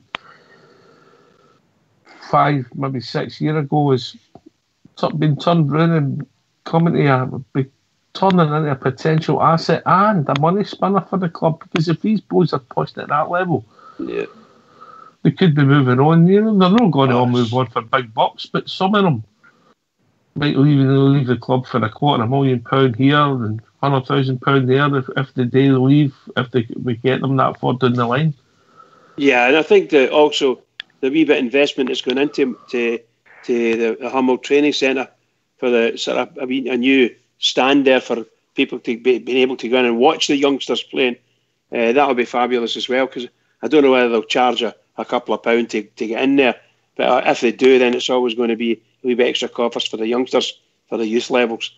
and that's great. The Rangers support once again, putting their hand in their pocket and buying all the scratch cards and things like that for this. All the money going to the youth is just outstanding, absolutely outstanding. And I can't praise their club. I can't praise them highly enough for it. When you think to where we were, we had to let them all go to all intents and purposes, and no investment at the youth level. Now we're doing it good style, big style. All right, so some positive stuff there, JFK. When I get your thoughts on Scotland, I understand. I'm not saying I completely agree, but I understand your sentiments. But as far as recruitment and coaching at the club, it shows we're going in the right direction. Oh, definitely. You know, it's just the way I feel about Scotland. We're not dwell on that, but I mean, we got £400,000 for the scratch cards and the Rising Stars, and the foundation raised a lot of money. That's a phenomenal amount of money to be put into anybody's youth development in Scotland. You know, it must be the highest ever. And I think we can see the fruition, especially the boy with the double-barreled name, with the daft haircut. Nathan Coombs, is it? That's him, mate. Thanks for that. He's been called into the England squad. Yeah, that's right. So, I mean, he looks a revelation. The boy is well with the long flowing locks and things like that. So, look, I can't argue with that. I mean, if some of them end up playing for Scotland, I know that's got to be. And I just think that my feelings on that are I just hate Scotland, and that's it. But for Rangers, if the boys in that have got to play for Scotland, that's fine. Northern Ireland, Portugal, whoever. But I think the youth system that we've got to know is fantastic. Nobody ever expected, I didn't anyway, think that any youth team, especially for Scotland, could win a tournament of that prestigious. And we did. And you know something, we won it well last year. It wasn't a luck. We won it really well. And it was great to see. We were all over the moon, ecstatic when we done it. And so that only bodes well for the future. And I would like to think in 4 or 5 years' time at maximum, that 2 or 3 of these boys would come through. Well, we rejoined by our technical director. How are we doing, Stevie? All right, lads. I don't know what happened there. It just told me I was offline, but Fox brought me back on board. Just what Jimmy was saying, what you were talking about there with the young lads getting international. Well, for me, it's good for the club. Our financial situation and experience for the boys in it. It's a good thing all round for me. You know, I watched the Alclis Cup there. I watched about 3 or 4 games, and by the way, there's some really good prospects there. I mean, as you've already touched on, the boy up front, and there's another wee man, Kai something. He was excellent. Kai Kennedy. He got player of the tournament. Just absolutely fantastic. The boy was signed for Chelsea. I can't mind his name. You said that a minute ago there. Brilliant prospects, absolutely great. The academy is doing well. We've started at the bottom and we've took it by the scruff of the neck, and it's going to pay dividends in years to come, guys. But as it is, you know, it's great for the young boys. I mean, the young boys, they've been all over Europe there playing the cream, and they've really done well against them. Some of the results, Bayern Munich, you name it, they've been everywhere, and that can only help us when they're coming up. The experience, you can't buy experience, lads, eh? So, Stevie, you'll need to get your shift pattern changed soon.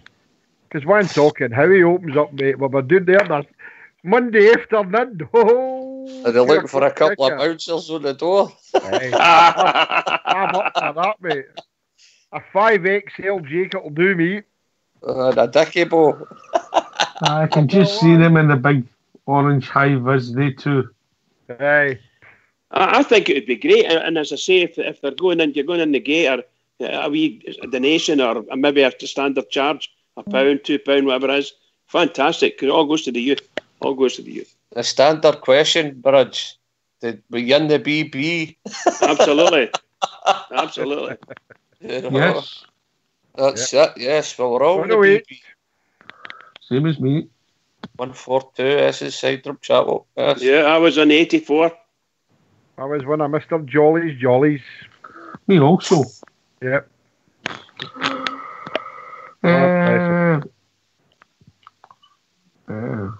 See, Fox isn't answering that. I think he was in the Brownies.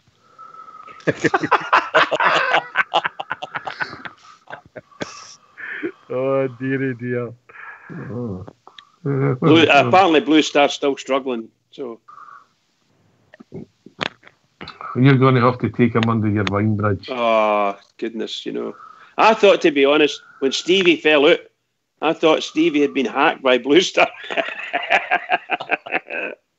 Brilliant. That's a sin. I don't know what happened when I came out there, guys. I really don't. It just said you're offline, and then I done what I had to do to get back on.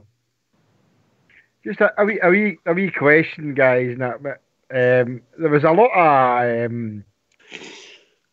things on various forums today about guys saying, would you sell Fred or use Fred as part exchange for Kent to Liverpool? Is that a no-brainer or is that a no? Part exchange? That would be a no for me. No, we're paying 20 million for Morelos, so what would you reckon we would get Kent for? 5? So that 5 to 7. 5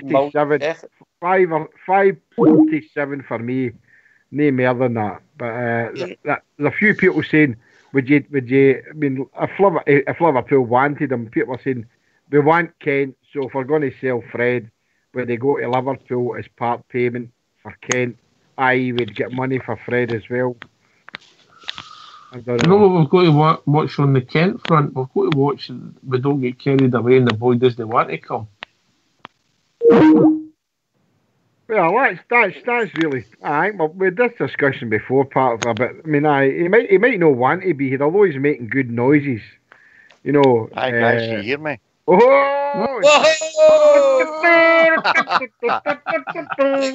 Bears are back. The silent protest is over. Is that a rogue caller coming in there? I see the abuse I was taking on that lobby. It was actually funny. You were getting good guidance. I saw them telling you what to do and things like that. I've got a there was a few of them telling you what to do. Exactly. Particularly giving you guidance. Yeah, go there. See the wee circle, but you see the lines going up and down. I hit everything but that, and I was getting echo all the time, and then I couldn't get through. It was just a matter of doing that. Anyway, you're here now, right? Right, see talking about Barisic. We've reached that time of the evening, Bridgeman. Nice one. Carry on, boy, start. Right, JFK was talking about Barisic when he's talking about McCoist and that taking time. I genuinely think going with the first couple of games where he was crossing in terrific balls, I genuinely think the guy's got it. I really do. I think what's happened is, as I said last night on the show, he's like a lot of other players. It's going to take him time. He's certainly a big lumpy a guy, so physically he'll be strong enough. But he's not been used to the hectic playing that he gets in Scotland, and it's just going to take him time. But at the moment, I would agree with you guys. Stevie G keeps telling us he's got 2 players for every position. Now, if a certain player's not producing, let's be honest, they should be dropped so that they know they're not automatic. If they're not playing the game, then an understudy should be taking their place, and that goes for every player in the team, not just Barisic. Certainly, I would have no qualms about playing Andy Halliday, and I don't think any of us would. Anytime Andy's been asked to come on, let's be honest, he's played well. An understudy for Skype. Well, listen to him, JFK. Hey. The big man knows what he's doing. I had a wee word in his ear a day. He calls you drum chapel. He picks everything up easy. It's not that. The police lift you after it. I think that's a valid point, mate. I just the jury's still out for me. Yeah. It's still out for me with Barisic. He's shown in some games he's got a good left foot, but I wonder about him defensively. I've got to be really honest. Ox, can I ask? I didn't hear the beginning of the show. See how JFK said last night that would you call him, Jack, had been seen coming out of Ross Hall with a protector boot. Was that legit, guys? Because I've not heard anything today. Aye, it's thing me there, mate. It's legit. And also, everybody in the show committed, all the callers committed £1,000 to charity per head. That was agreed. Can I just say also on that, following up on the Ryan Jack thing, I think it was shown on STV News tonight, or last night, one of the two, and the tackle, that boy Lowe, was it? Left back for Aberdeen, took him right out in the leg, but it's the foot, around the ankle. I never thought, I don't know what time, it'd be interesting to see what time of the match that was, because I thought Jack just did not look fit on Sunday. I did. So whether he was hit quite early on and tried to play through it, or it happened, I would be interested to know when that actually happened to him, because I'm convinced he wasn't fit, because he just didn't look, he wasn't as mobile as normal, and his touch was off, and that would make sense, but it was a bit naive if he thought that was a good idea for him. Blue Star, what else is on your mind, mate? Because we've missed you. It was interesting hearing, I heard a bit with Bridgeman there talking about that statement that the Sheep had put out. Guys, I'm telling you, I dare say most of these have probably seen the things today. It's gathering pace for quite a few clubs now. And you know who's going to be number one on their agenda? It's going to be us. So, quite frankly, guys, any Rangers fans on here that go to games, they're going to have to try and keep their noses clean, put it as nice as I can, because these other clubs they're really got it in for us big time. 4,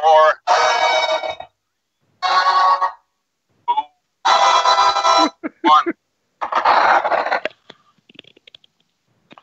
We'll be joined with Blue Shadow. We'll be joined with Blue Shadow. Is it a plane? International rescue. You're looking for Blue Star. Did you coach him in? I've not been in the lobby. Did I miss some good lines in there, Blue Shadow?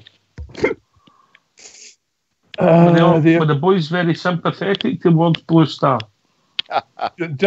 There's empathy beyond belief, mate. This is so helpful, all the boys in there. They help them get back into the call. I'm sure you saw yourself. I missed it, mate. I didn't have the lobby up at that particular time, but I couldn't look because I was feeling so sorry for him. I think they even had Skippy out there looking for him, Skippy. I hope there's a few of them. I'll need it again tomorrow. Oh, you'll know I'll be sorting you out tonight. There's a promise, pal. Yeah, there's a promise. He's sending somebody around, Blue Star. Blue Shadow, what's on your mind, mate? I just when you're on, as you say, you're on about the young boys there. I watched a couple of games on the Alcas tournament that they were on. And there's a couple of young lads on there. You've mentioned a couple, but I also think the young lad McKinnon in midfield. I think he a couple of cracking games in there, and certainly going to one that we're going to be bringing in, looking at to see what happens with him in the future, because he's stood up some top class youth midfielders from other teams in there. So along with Kennedy, and obviously that is it. It's somebody Coombs in it, the young striker that came in for Chelsea and covered himself in glory. I think there's got several in there that I'm looking forward to seeing in the future, hopefully. Aye, this is a hard bit with youth football, mate, is getting them into the first team squad and then getting them on the pitch. I mean, we're doing okay. Ross McCrory, he's played minutes. He's really a first team player now. Supposedly his brother's doing really well at Morton as well, pushing. Hopefully learns training with Alan McGregor, because that can't be bad for the boys' progression going forward. So two, even though they happen to be brothers, really pushing for the first team. I mean, youth football's pretty good.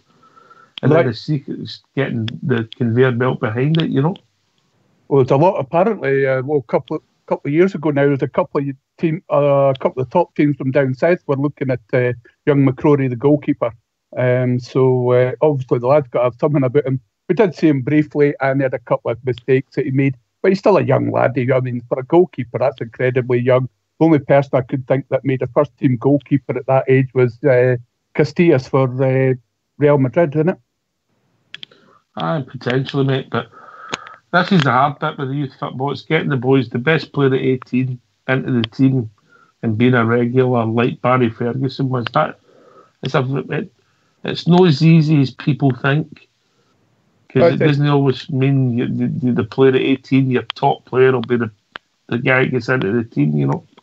Zach Rudden will be the next one we'll see next season on the bench for me. Just beat me to it, Fox. Very highly rated with the backroom staff. He's doing well away playing for Falkirk there. He'll be on the bench as a regular next year, I think, that young boy. He's averaging 1 and 2, about 1 and 2 with what must be pretty diabolical service, isn't it, Fox? Yep. He's doing well, mate. I spoke to him. He's really kicked on since Broxy Teddy took him under his wing. That's correct, mate. As I say, the backroom staff have got real high hopes for him. On you go, Blue. As I say, I mean, he's got as I was saying to Fox here, he's getting 1 and 2 what must be pretty diabolical service, because that's a team that was really, really struggling. And if the young lad manages, I think it might be, if they stay up this year, it'll be no small factor the goals that young Rudden's put in for them this season for me. Mm-hmm. Mm-hmm. I hope we end up with 3, 4, 5 homegrown players and they become world-class players. Nothing would please me better, Stevie. Aye. As I said, I've only really started watching the youth football through the Alcalus Cup. Then you're getting to know some of them, and there's one's been sent out on loan and stuff. But it's hard to keep an eye on for worrying about the first team. You know, I really don't know much about it, but you hear certain names, and you're just hoping that the boys can get their chance, come on and do well. You know, it's a wee winger that keeps coming on every now and again. I had high hopes for him, and then he's just kind of died a death. I don't know. I mean, I thought he was brilliant when he came on the scene at first. He was direct. He was a wee breath of fresh air. He seems to not have the confidence anymore either. I know he's only getting on every now and again, but he just looks a different player from when he was first getting on.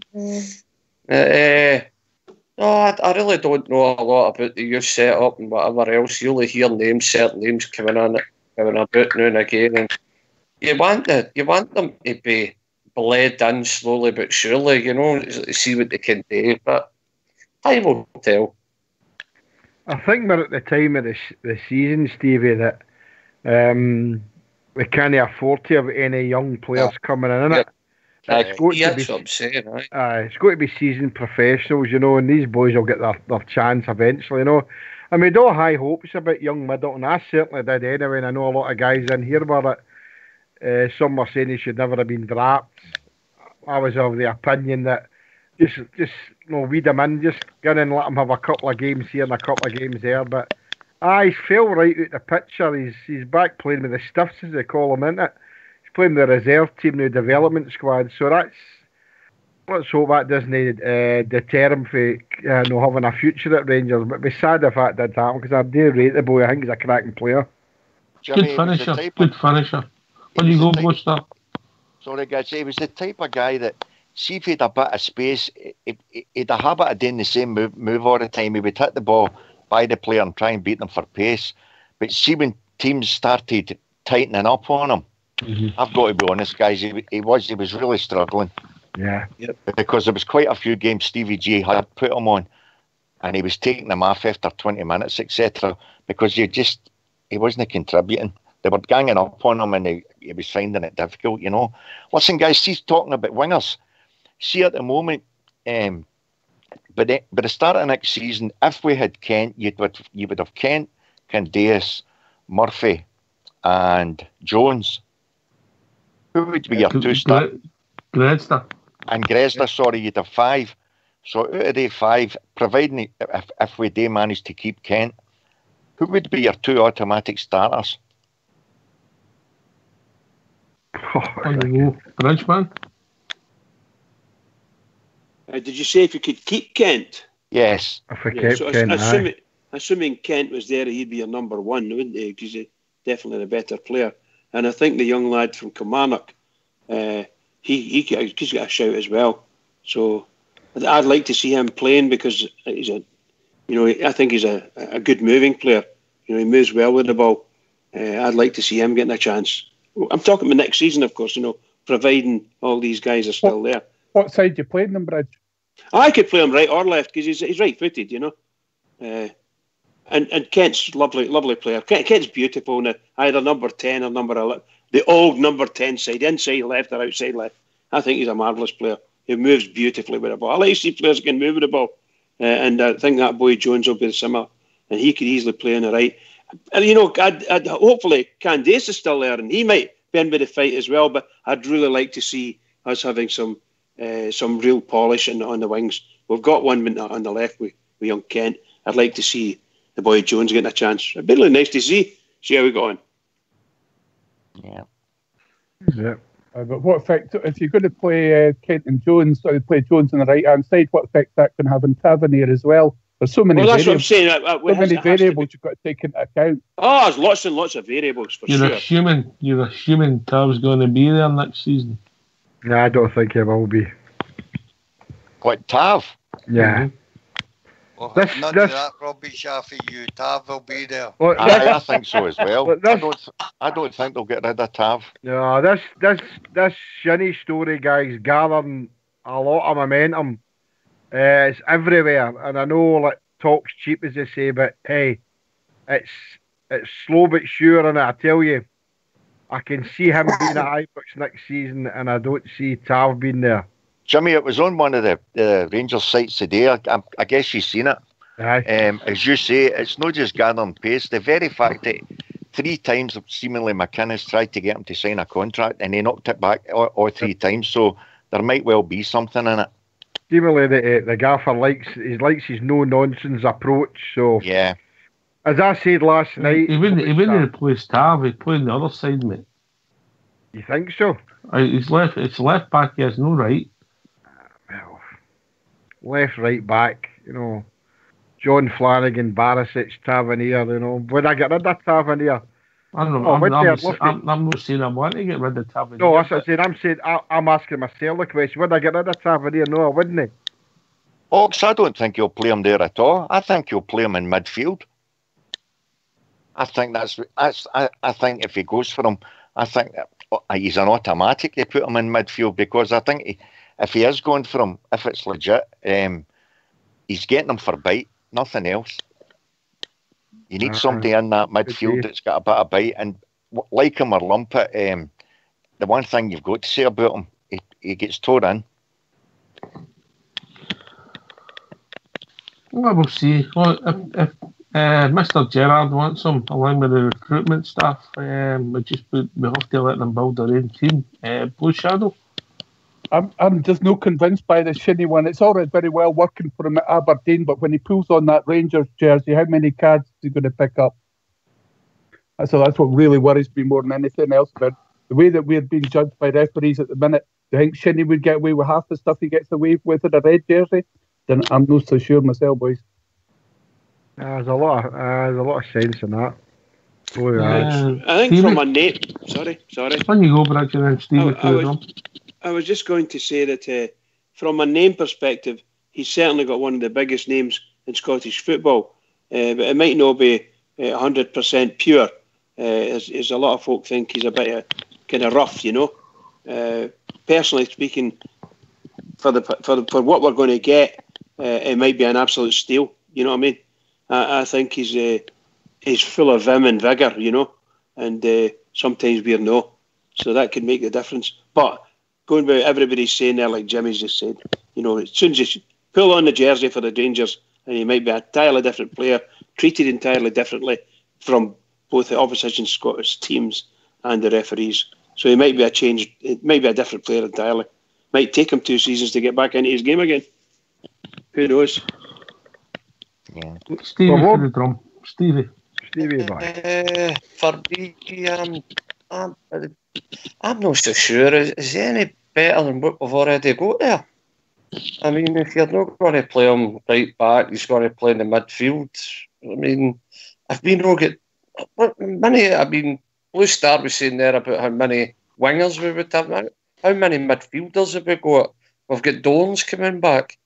I'm not sure if he's any better than Butser. I'm going to be honest. I don't rate him that high, to be honest. He's not somebody I would have looked at for in the summertime to bring into the team, if you know what I mean. But as Jimmy says, if things are gathering momentum and he's knocking back contracts with Aberdeen. And I did notice in one of the games, at the end of the game, Stevie Gerrard shook every Aberdeen player's on, but he got a cuddle. I noticed he got a wee cuddle. And I know you could read into things too much, but for me, as a player, is he any better than what we've got now? Don't read too much into that tonight, because when the show's finished, I'll shake everybody's hand, but I'll need to give Blue Star a cuddle. You know what I mean?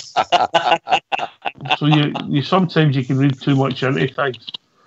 I mean, we've been saying in here for weeks, guys, months, about we need a player in there that can fight for the ball, and we don't have that, do we? So, and I agree with what Stevie's saying there. I mean, he's not any better than what we've got, but he fights for the ball. He's a robust player. He likes to put his cell about. We've not got a player like that on the part, apart from maybe Andy Halliday when he gets a game. Is that not McCrory's role? Is that McCrory's role? I don't think McCrory's going to be getting as much game time as we think. If he had been Ox year, I think they've been playing more Benu. So, totally agree with you, Jimmy. I agree with what Ox is saying there. He is that type of player, McCrory, but we've got to be honest with ourselves. He's perfectly fit. He's had a few good games. See if the gaffer thought he had it, he'd be playing. He'd be an automatic starter, no doubt about it. Yep. So McCrory for me, yeah. But if the gaffer thinks that a player like Shinnie is, it's ironic. I let him go and he's coming back. So no.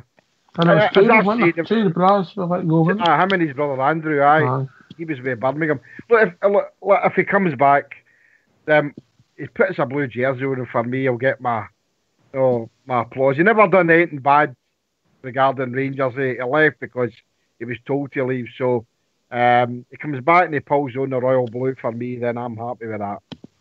Anyway, gentlemen, we've reached that time of the evening, and I'm no kidding, Blue Star, sorry. Bridgeman. Well, what can I say? Another marvellous night tonight. Good discussions tonight once again. And unfortunately, Blue Star couldn't take part in it for most of the game, most of the show, because he didn't know what button to press. But he'll get there, I'm sure.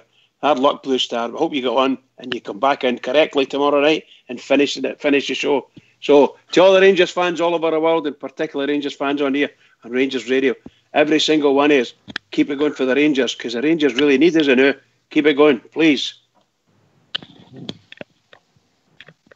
Can I thank everybody for taking the time, the people who persevered, the one and only Blue Star.